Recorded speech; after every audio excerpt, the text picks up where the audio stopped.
Hello दोस्तों, आज हम आपके लिए जो एचवीएसी से रिलेटेड वीडियो लेके आए हैं। लास्ट वीडियो जो मैंने अपलोड की थी इकोनोमाइजर सिस्टम, यानी कि उसका पार्ट 1 2 इकोनोमाइजर, मैंने आपको बताया था कि इनकी जो मेन टाइप्स हैं उसको आगे मैं स्टेप बाय स्टेप उनकी वीडियोस को अपलोड कर दूंगा। तो उस वीडियो में हमने जो डिस्कस किया था वो यही किया था कि इकोनोमाइजर्स क्या होते हैं, इकोनोमाइजर हम यूज क्यों करते हैं, बेसिकली एनर्जी को सेव करने के लिए। उसके बाद डिस्कस किया था कि हीट एक्सचेंजर और इकोनोमाइजर के अंदर डिफरेंस क्या है उस वीडियो में। उसके बाद इसके अंदर हम इसकी जो मेन टाइप थी इकोनोमाइजर्स की जो हम एचवीएसी में यूज करते हैं वो मैंने आपको बताई थी। दो उसकी मेन टाइप्स हैं, आगे उनकी ब्रांचेज हैं। पहली थी एक्सटर्नल इकोनोमाइजर सिस्टम, दूसरी थी internal economiser system. External economiser system के बारे में मैंने आपको बताया था कि जो चिलर से बाहर होता है, जो एचवीएसी लूप 5 लूप है, जो चिलर से बाहर लूप है वो हमारा एक्सटर्नल है इकोनोमाइजर, और जो चिलर के अंदर यूज होगा वो हमारा इंटरनल इकोनोमाइजर यूज होगा। अब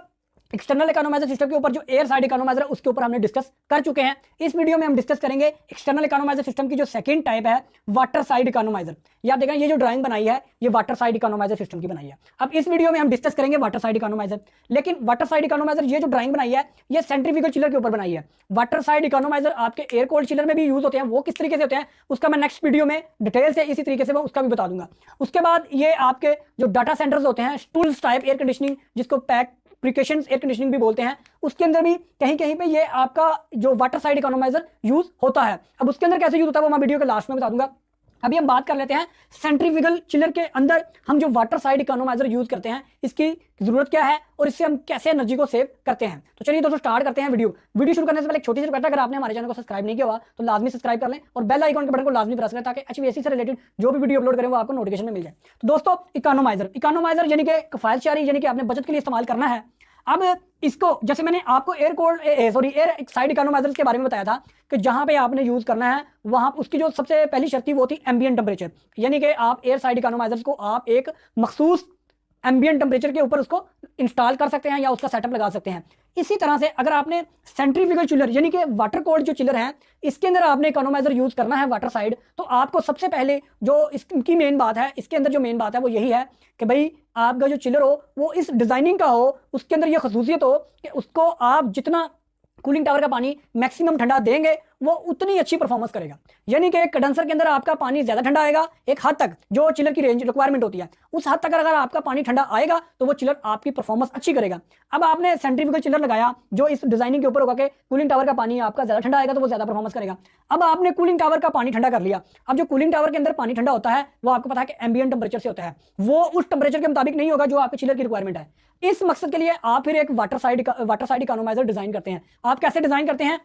अब इसके अंदर भी डिफरेंट चीजें हो सकती हैं। इसके अंदर याद देख रहे हैं आपका जो कूलिंग टावर से पानी आ रहा है, यानी कि आपको अगर इसमें इकोनोमाइजर यूज नहीं करते तो ये जो पानी है डायरेक्ट आपके चिलर में जाता है और दोबारा आपके कूलिंग टावर में चला जाता है।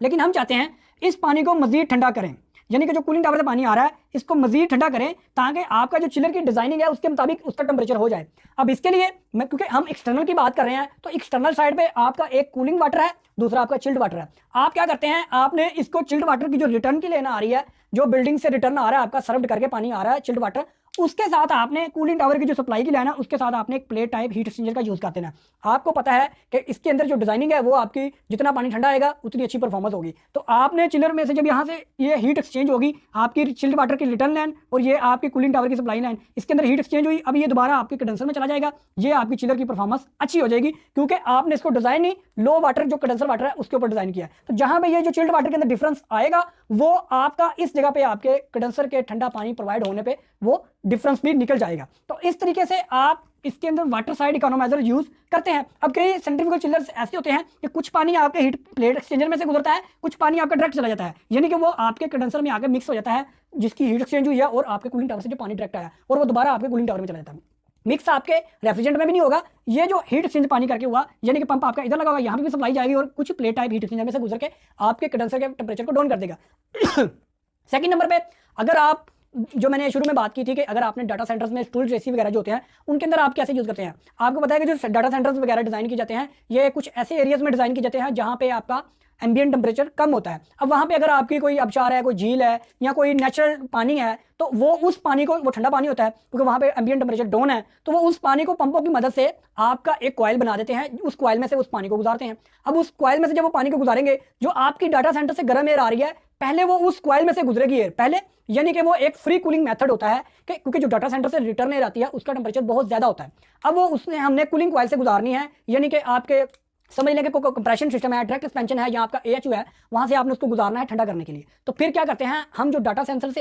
से हॉट एयर आ रही है उसको आप फ्री कूलिंग कॉइल, यानी कि जो आपने पानी यूज किया कॉइल में से गुजार के, वो आपका आबशार का भी हो सकता है, कूलिंग टावर का भी हो सकता है, उस पानी से गुजरेगी, उस एक कॉइल से गुजरेगी, वो आपकी एयर ठंडी हो जाएगी, फिर वो आपकी कूलिंग कॉइल से, यानी कि डायरेक्ट एक्सपेंशन वाली कॉइल से गुजरेगी, तो वो आपकी एयर ज्यादा ठंडी हो जाएगी बनिस्बत अगर आपने वो फ्री कूलिंग वाला आइडिया यूज नहीं करते। तो इस तरीके से आप इसके ऊपर वाटर साइड इकोनोमाइजर यूज करते हैं। नेक्स्ट वीडियो में हम डिस्कस करेंगे आपके एयर कोल्ड के अंदर जो आप वाटर इकोनोमाइजर यूज करते हैं वो कैसे यूज करते हैं, और उसको आप किस तरीके से, क्योंकि आपको पता है कि एयर कोल्ड के अंदर आपका जो चिल्ड वाटर होता है उसके अंदर आप कूलिंग टावर को यूज नहीं करते, लेकिन उसके अंदर आप वाटर इकोनोमाइजर किस तरीके से यूज करते हैं, नेक्स्ट वीडियो में हम उसके ऊपर डिस्कस करेंगे।